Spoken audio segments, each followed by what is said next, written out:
안녕하세요, 여러분. 오늘 오디오북에서는 정말 많은 분들이 한 번쯤은 겪어보셨을 그런 이야기로 문을 열어보려고 합니다. 바로 시간이 남아도는데 이걸 도대체 어떻게 써야 할지 모르겠어요라는 고민인데요. 이게 생각보다 정말 흔한 일이에요. 특히 은퇴를 하셨다거나 자녀들이 다 성장해서 더 이상 손이 가지 않는다거나 혹은 직장이나 사회생활에서 한 발 물러난 분들이라면 하루가 왜 이렇게 길게 느껴지는지, 도대체 이 시간을 뭐 하면서 보내야 할지 몰라서 막막한 경우가 참 많죠. 처음엔 좋습니다.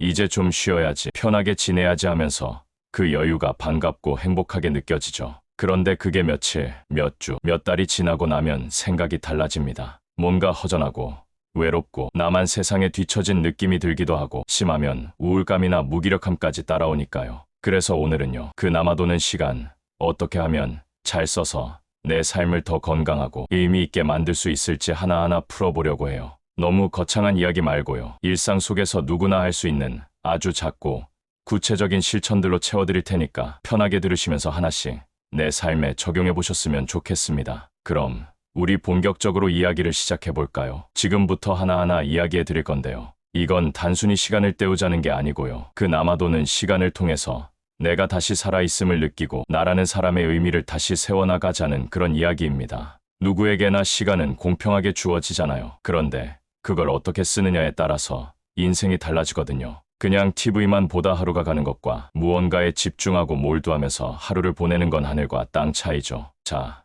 그럼 첫 번째 이야기부터 들어보실까요? 첫째, 남는 시간에 가장 먼저 해봐야 할 건 바로 생활의 루틴을 만드는 겁니다. 사실 시간이 갑자기 많아지면요, 처음엔 너무 좋지만 나중에는 뭘 해야 할지 몰라서 멍해질 때가 많거든요. 그래서 꼭 필요한 게 루틴, 즉 하루 일과를 정해두는 거예요. 너무 빡빡할 필요는 없고요. 아침 몇 시쯤 일어나서 밥 먹고 산책하고 책 좀 보고 이런 식으로 대강의 흐름만 있어도 마음이 훨씬 안정돼요. 예를 들어 한 60대 남성분은 아침 7시에 일어나서 라디오 들으며 스트레칭하고, 오전엔 가벼운 신문 읽기, 오후엔 동네 마실 나가시는 걸 일과로 정해두셨어요. 그 루틴 덕분에 하루가 흐트러지지 않아서 좋다고 하시더라고요. 또 어떤 여성분은 매일 점심 먹고 나면 손뜨개를 1시간 하고 저녁엔 가족과 영상통화를 하는 걸 정해두셨대요. 그게 없으면 허전하다며 웃으시더라고요. 그리고 또 한 분은 식사 시간만큼은 꼭 시간을 정해두고 간단하게라도 식단표를 짜서 규칙적으로 챙겨 드신다고 해요. 하루 리듬이 잡히니까 식욕도 돌고 건강도 좋아지셨대요. 이렇게 하루의 틀을 만드는 것만으로도요, 나태함이나 무기력함이 훨씬 줄어들어요. 뭔가 할 게 있다는 것, 그리고 내가 그걸 해내고 있다는 성취감이요, 생각보다 큰 에너지를 준답니다. 둘째, 남아도는 시간을 활용해서 배움의 기쁨을 다시 느껴보는 것도 참 좋아요. 우리가 어릴 땐 배우는 게 당연했잖아요. 근데 나이 들수록 배우는 일이 줄어드니까 삶이 조금씩 단조로워지더라고요. 그래서 일부러라도 새로운 걸 배우는 시간을 만들어보는 거 정말 강력히 추천드려요. 예를 들면 한 60대 여성분은 온라인 강좌를 통해 스마트폰 활용법을 배우기 시작하셨어요. 처음엔 문자 보내는 것도 버거웠는데 지금은 사진 편집도 하시고 손주들이랑 영상 통화도 척척 하신대요. 또 어떤 분은 동네 문화센터에서 한문을 배우기 시작하셨는데 자식들 이름 뜻도 다시 알아보면서 참 재밌어 하셨어요. 그리고 어떤 70대 남성분은 기타를 배우기 시작하셨는데요, 손주 앞에서 생일 축하 노래 한 곡 뚱땅뚱땅 쳐주면서 인기 최고가 되셨대요. 배운다는 건 단순히 정보를 얻는 걸 넘어서요, 내 삶에 새로운 활기를 주는 일이에요. 그리고 요즘은 유튜브, 무료 강좌, 문화센터 등 배우는 기회가 너무 다양하니까요. 마음만 먹으면 언제든 시작하실 수 있어요. 늦었다고 생각할 때가 가장 빠를 때다. 이 말 정말 맞습니다. 셋째, 시간을 활용해서 집안을 정리하고 새롭게 바꾸는 것도 큰 도움이 돼요. 하루 종일 집에 있다 보면요, 집이 내 기분에 정말 큰 영향을 주거든요. 그런데 정작 평소엔 바쁘다는 이유로 방 하나, 서랍 하나 제대로 정리 못하고 넘길 때가 많죠. 그럴 때 이 남는 시간을 이용해서 한 번쯤 집안을 싹 정리해보는 거예요. 예를 들어 어떤 70대 여성분은 집 안에 쌓인 오래된 책과 옷들을 정리하면서 진짜 필요한 것만 남기고 나머진 기부하셨어요. 덕분에 마음까지 홀가분해졌다고 하시더라고요. 또 어떤 분은 부엌 수납장을 하나하나 정리하면서 오래된 그릇들을 꺼내 닦고 보기 좋게 다시 배치했대요. 요리할 때마다 기분이 좋아진다고 하시더라고요. 그리고 또 한 분은 거실 벽에 가족 사진을 정성껏 걸어두고 작은 화분을 하나 들여놨는데요. 덕분에 집이 더 따뜻하고 생기 있게 느껴진다고 해요. 이렇게 집을 정돈하면요, 그냥 물건만 치우는 게 아니라 내 마음을 정리하는 기분도 들어요. 그리고 그 속에서 나도 뭔가 해냈다는 만족감이 은근히 큽니다. 뭐든 조금씩,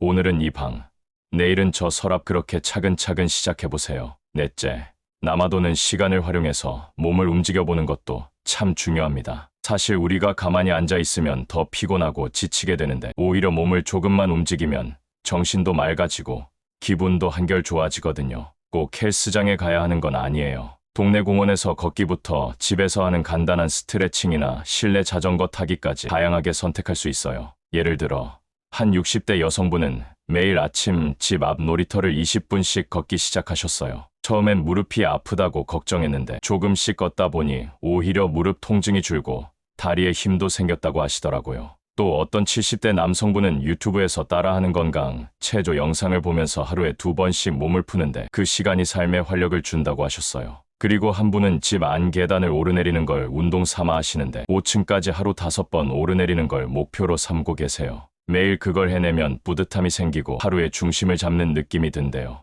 몸을 움직인다는 건 단순히 건강을 지킨다는 의미도 있지만 동시에 삶의 리듬을 만드는 데 정말 큰 역할을 해요. 아침에 일어나서 바로 몸을 조금이라도 움직이기 시작하면 하루가 훨씬 활기차게 열리거든요. 꼭 운동을 잘하지 않아도 돼요. 중요한 건 내가 의식적으로 내 몸에 관심을 갖고 그 시간을 통해 나를 돌보겠다는 마음가짐이에요. 다섯째, 새로운 사람을 만나거나 관계를 넓히는 것도 남는 시간을 잘 쓰는 좋은 방법이에요. 사람은 누구나 연결을 원하거든요. 혼자 있는 시간이 많아질수록 마음이 쉽게 다치고 세상과 단절된 느낌이 들 수 있는데요. 이런 때일수록 누군가와 대화를 나누고 마음을 터놓는 시간이 정말 큰 힘이 돼요. 예를 들어 어느 60대 남성분은 동네 작은 독서 모임에 참석하게 되면서 인생이 달라졌다고 하세요. 매주 한 번 책에 대해 이야기하다 보니 생각도 넓어지고 다른 사람의 삶을 들으면서 위로도 많이 받게 됐다고 하시더라고요. 또 어떤 분은 평생 봉사활동 같은 건 해본 적 없었는데 지역복지관에서 자원봉사자로 나가면서 전혀 다른 세계를 만났다고 하셨어요. 처음엔 어색하고 낯설었지만 점점 얼굴 익히는 사람들이 생기고 그들과 웃고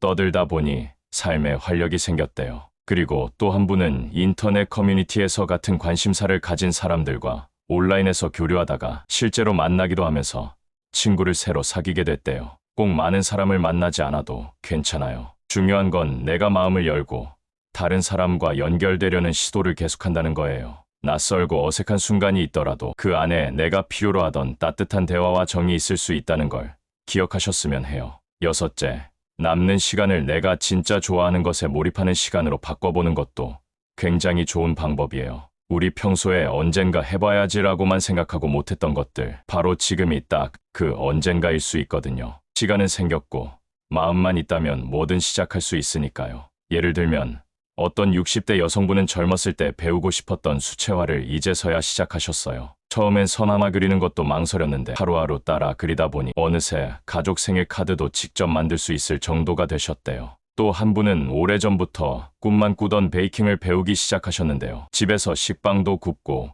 쿠키도 만들어 손주들에게 나눠주는 재미에 푹 빠지셨다고 하더라고요. 그리고 또 어떤 분은 예전엔 그냥 지나치던 클래식 음악에 관심이 생겨서 유튜브로 해설 있는 클래식 공연을 정기적으로 챙겨보며 삶의 품격이 달라졌다고 느끼신대요. 이렇게 좋아하는 것에 시간을 쓰는 건 단순히 재미 이상의 의미가 있어요. 내가 좋아하는 걸 통해 내 감정을 표현하고 내 안의 감성을 다독이는 시간이 되거든요. 하루에 30분이라도 나만의 시간을 만들어서 진심으로 몰입해보세요. 생각보다 내 마음이 얼마나 따뜻해지는지 느끼실 수 있을 거예요. 일곱째, 평소에 하지 않던 지적 활동이나 두뇌 자극을 해보는 것도 남는 시간을 훌륭하게 쓰는 방법이에요. 시간이 많을수록 뇌가 나태해지기 쉬운데 이럴 때일수록 머리를 굴릴 만한 활동을 일부러 챙겨줘야 해요. 예를 들면 한 70대 여성분은 매일 아침 신문을 정독하고 사설을 오려 붙여가며 자기 의견을 써보는 습관을 만들었어요. 처음엔 어려웠는데 점점 내 생각을 정리하는 힘이 생기고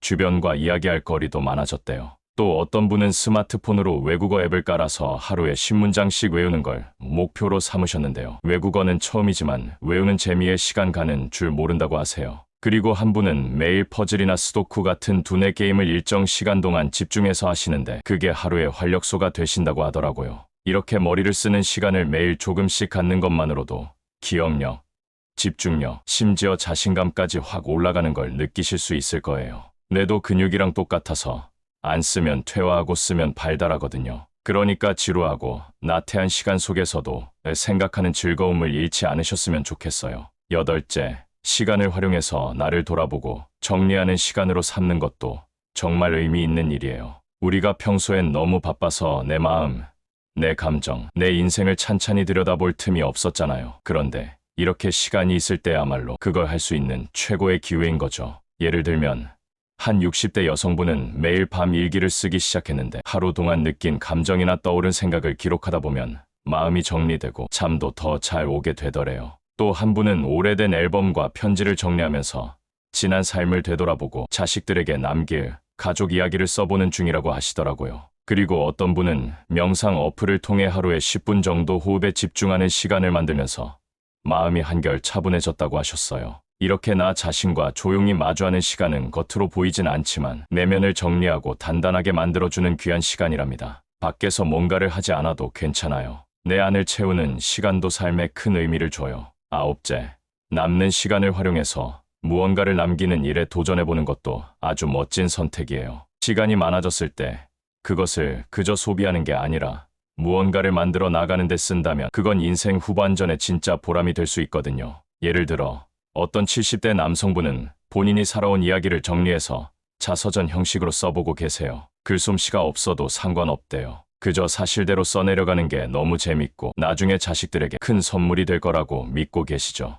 또 한 분은 오래된 가족 사진들을 정리해서 가족 역사 앨범을 만들고 계시대요. 손자들이 그걸 보면서 증조할아버지 얘기를 알게 되고 대화도 훨씬 풍성해졌대요. 그리고 또 어떤 분은 손재주가 좋아서 직접 술을 놓거나 손바느질놈을 만들고 그걸 지인들에게 선물하면서 인생의 의미를 더해가고 계세요. 이렇게 무언가를 남기는 일은 단지 결과물뿐 아니라 그걸 만들어가는 과정에서 내가 살아온 시간을 정리하고 또 나라는 존재를 다시금 확인하는 시간이 되거든요. 여러분도 혹시 나만의 유산으로 남기고 싶은 게 있다면 지금 이 시간을 그 시작점으로 삼아보세요. 열째, 시간을 들여서 가족이나 가까운 사람들과의 관계를 더 깊게 만들어보는 것도 정말 좋은 시간이 쓰임이에요. 우리가 평소에는 바쁘다는 이유로 가까운 사람들에게 무심하게 대할 때가 많잖아요. 그런데 지금처럼 시간이 넉넉할 때야말로 그런 소중한 관계를 다시 돌보고 회복할 수 있는 절호의 기회랍니다. 예를 들면 어떤 60대 여성분은 매주 손주들과 영상통화를 하면서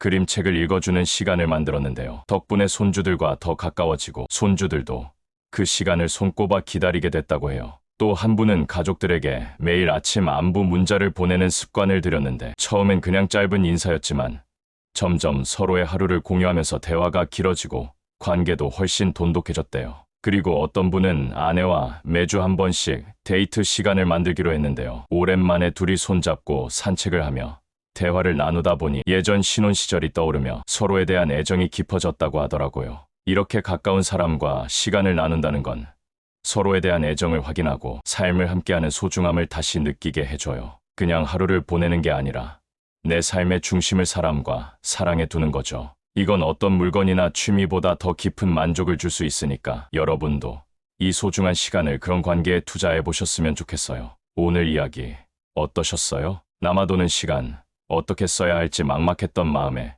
조금은 길이 보이셨으면 좋겠어요. 심심하다는 건요. 이제 뭔가 새로 시작할 수 있는 여유가 생겼다는 뜻이에요. 조금만 시선을 바꾸면 그 시간은 나를 위한 선물 같은 시간이 될 수 있거든요. 심심함을 있는 그대로 받아들이고 작은 루틴과 움직임을 만들고 사람들과 연결되고 나만의 콘텐츠나 봉사, 배움 같은 활동을 통해 우리의 하루하루는 훨씬 더 풍성해질 수 있습니다. 오늘 이야기가 도움이 되셨다면 구독과 좋아요, 알림 설정까지 해주시면 저희에게 정말 큰 힘이 됩니다. 다음 이야기에서 또 인사드릴게요. 고맙습니다.